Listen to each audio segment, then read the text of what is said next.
Hi, this is Mary James with Passive House Accelerator. Thank you for tuning in to this special bonus episode of the Passive House podcast recorded at PhiusCon 23 in Houston, Texas. And a big thank you to Zola Windows for their support of the series.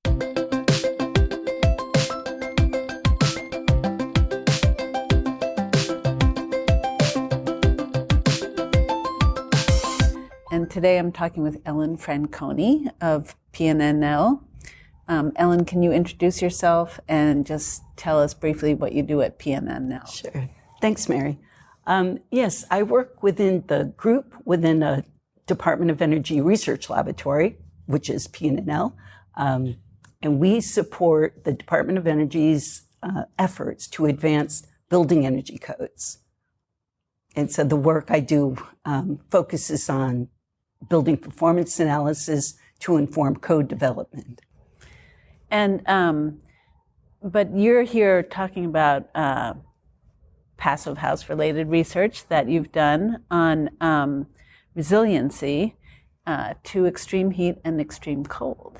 So can you tell us a little bit about that research? Sure. So that was in response to a request for proposal put out by the Department of Energy to all of the research labs. And it was PNNL plus two other labs, NREL and LBNL. We all worked together to develop a methodology to quantify the value of resilience during extreme heat and cold events as it related to the ability to shelter in place. So that took us down a very interesting path. Normally we use building simulation modeling to evaluate building performance. But because we were looking at extreme heat and cold, we also had to evaluate what those events were. And then we had to understand impact beyond just energy use, energy cost savings from efficiency improvements. But what did it mean in terms of impact to the occupants or damage, impact to the property, and just overall, I guess, the ability to shelter in place. So we were really expanding this place of building performance into these other areas in terms of extreme weather and then impact. Well, certainly there's been a lot of descriptions of the benefits of passive house that people have questions about, like, yes, that sounds plausible, but where's the actual research showing it? So this is very interesting because resilience to extreme weather events is certainly a logical benefit of passive house, but again, perhaps the actual data hasn't been there to back it up. So I'm excited to hear about this study. And one of the things that leaps to my mind is, so you were modeling it with what software? Because I know a lot of them use monthly average temperatures rather than peak temperatures. So I wonder how you worked with that. Yes. So for the building performance analysis, the more traditional approach, we use the Energy Plus building simulation program, which is an hourly analysis. And we then did couple that with other sort of assessments, one to identify extreme heat and cold events. We looked at 6 U.S. locations representing different climate zones across the country in different hazard regions.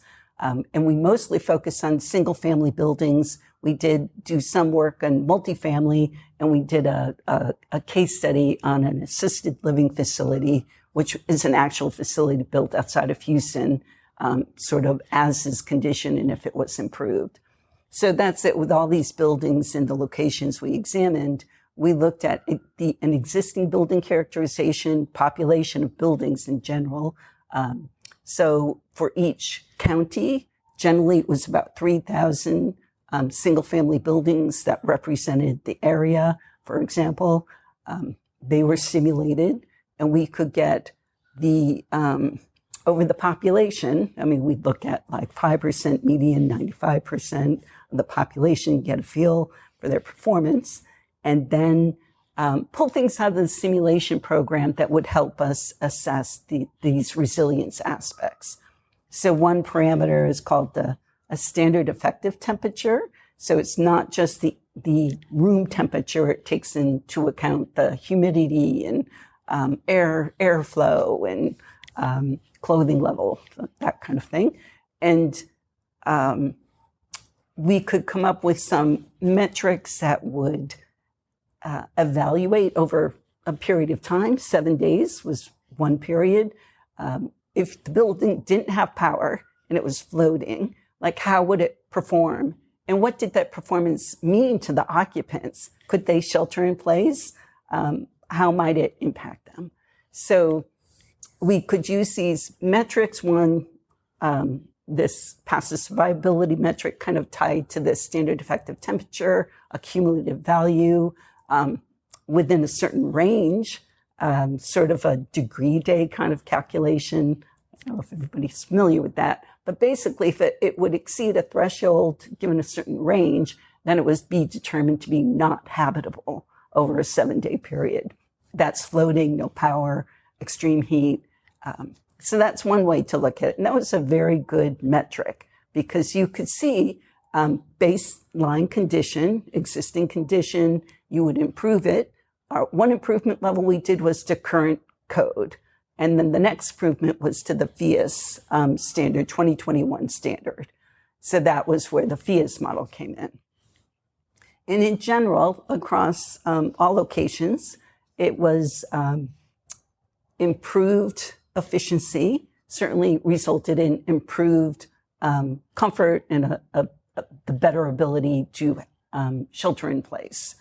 And also we looked at the impact in terms of the effect on, health, but that's very qualitative in some ways. So another type of model, it's more of a fragility curve about the impact of heat on people. We did access and we were able to get a sense of mortality, excess mortality is what it's called, during extreme heat and cold. And we did also see in just about every case, increase in efficiency did reduce this excess mortality. Again, kind of an indication of sheltering in place and impacts. We did try to get into property damage, like burst pipes or something like during cold, but that was harder. I mean, it's not like we have a model of that level that we could do across the population to determine that. We did look at some published data by FEMA in part of the National Risk Index database, but it underrepresented it based on what we've seen from recent events.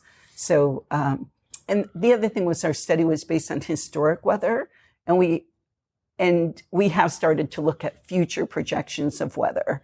And we do see that is going to have a huge impact because what we saw happening maybe once every few years of extreme heat or cold, it's really going to be more like 3 times a year compared to current conditions.